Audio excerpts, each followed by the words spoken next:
Paano mapawi ang init? Una, stay hydrated. Uminom ng maraming tubig at iba pang mga inumin na nakapagpapabawas ng uhaw tulad ng coconut juice, lemon water at mga pampalamig na prutas. Hanggat maaari, iwasan ng mga inuming may asukal at alcohol. Number 2, dress appropriately. Magsuot ng mga damit na maluwag at light-colored na damit na presko sa ating katawan.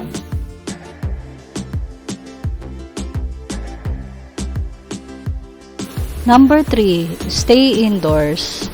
Manatili sa loob ng bahay sa pinakamainit na oras ng araw.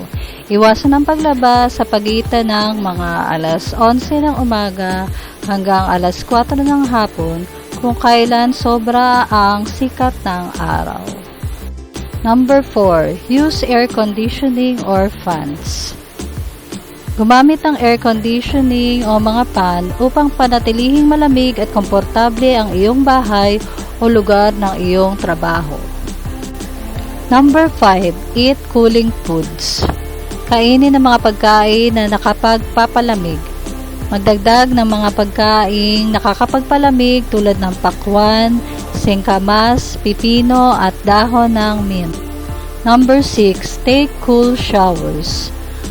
Maligo ng malamig na tubig upang bumaba ang temperatura ng iyong katawan at maging presko ang ating pakiramdam.